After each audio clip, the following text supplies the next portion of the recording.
welcome back to my channel. This is Nip TV again. So ngayon guys, meron akong susubukang troubleshoot at i-repair. Pero bago tayo mag-umpisa, isa muna ang maikling intro.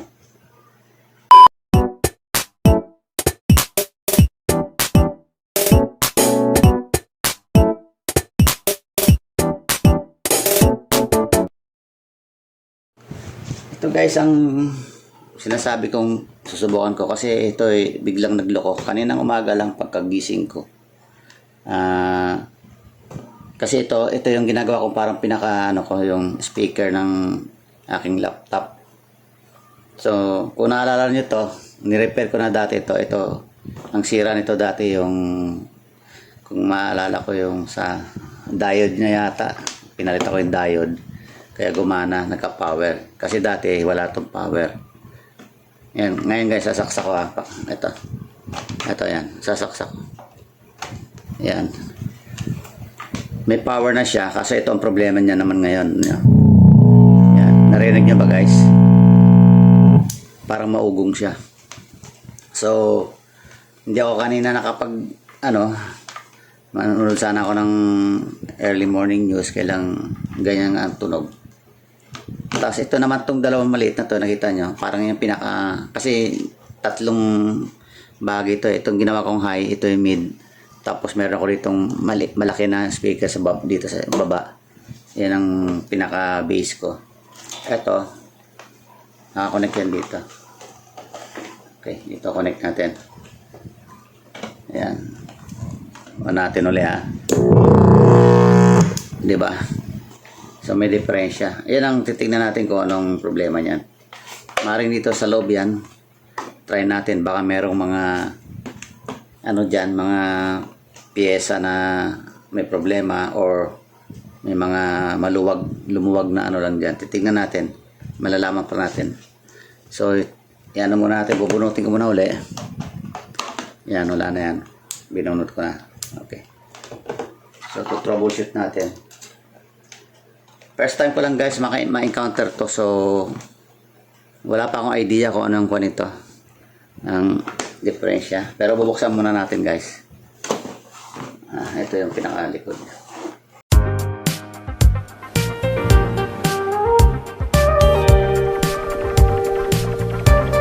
Alala nyo, ito yata yung ni-repair kong nakaraan. Ito yung diode rito. Okay, so malit lang yung kanyang amplifier gaya ng dati, pero malakas naman siya. So magpi-physical check muna ako guys. Titignan ko kung merong mga dito, meron tayong makikita mga piyesa na may problema. Ayan, natin ng konti. Ayan natin. Okay naman yung kanya mga capacitor.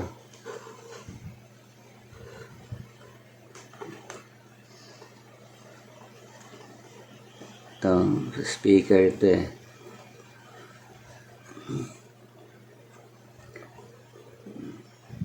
So, bali ito guys. Pinalabas ko lang yung kuha ng speaker dito. Yan, kaya may wire dito. Kuha na lang yan, yung parang DIY ko na lang. Tapos dito sa control, okay naman, wala nang problema sa may control. Okay naman. Tignan natin ito. Para maluwag ata ito. Hindi naman. Okay.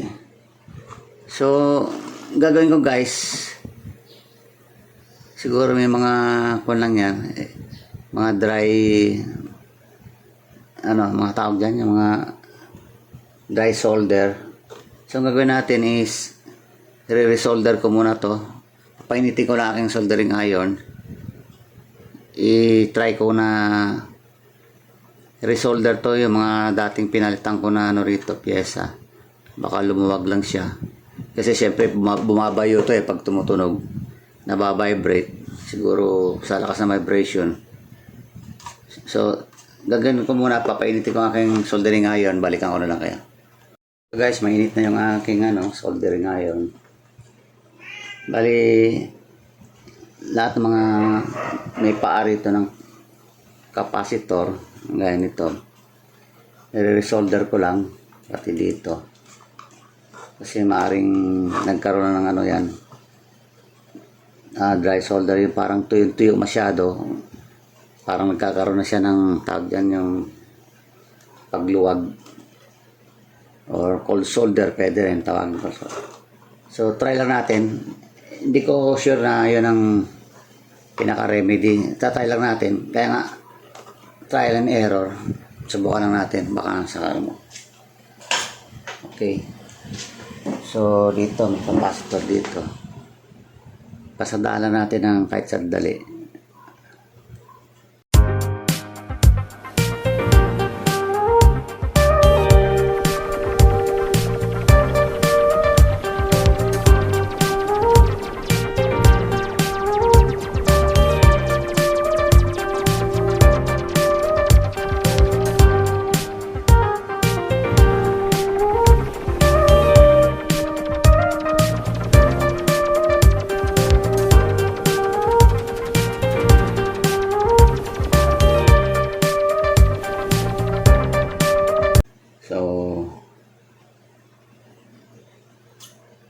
Wala tayong idea kung ito ba makakasolve ng problema.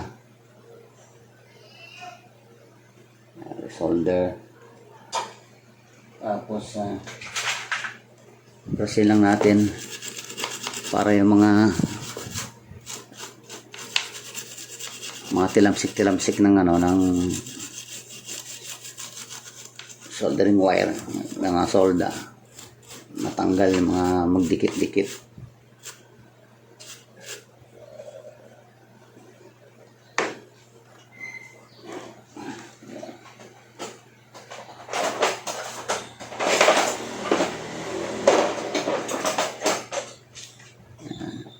Kuha lang natin, baka minsan kasi hindi natin napapansin may mga panghinang na naiwan. Didikit-dikit sila. Yan. Ito parang nadikit.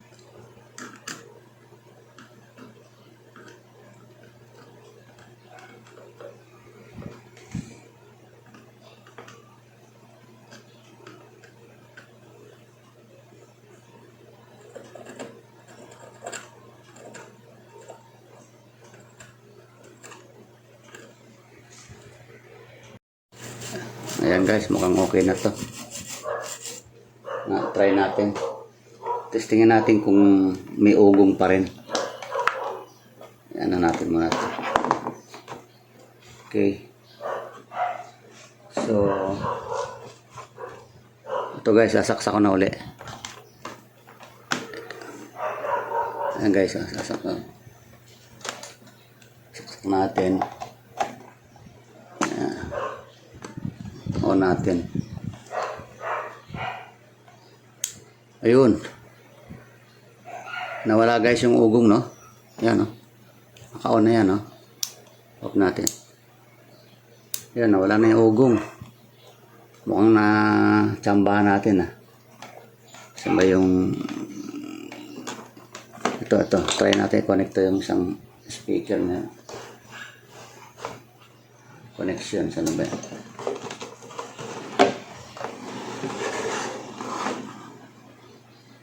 Dito pala sa likod.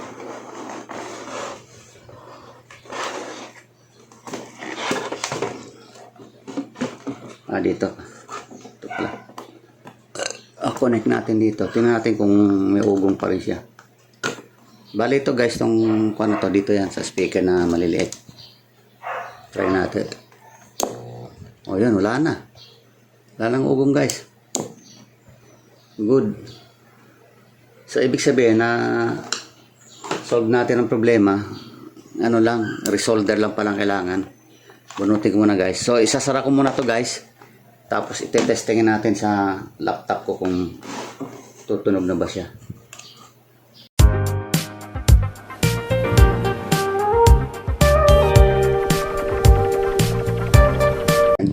Yan, yung maliliit na screw.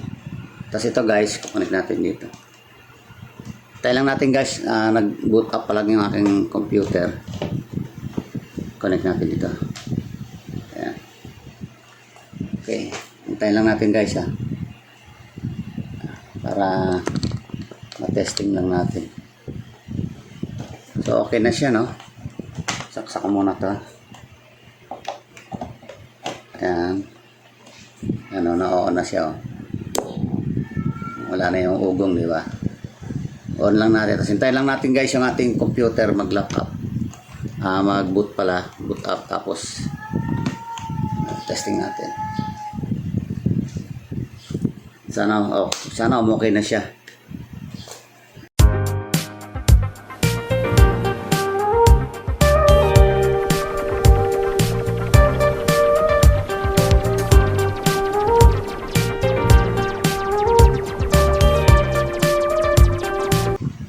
Hanap tayo ng music.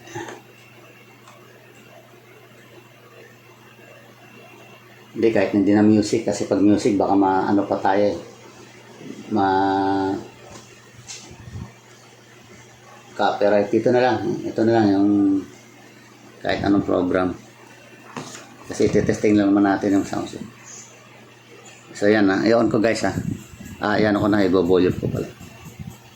Tapos play lang natin. Okay.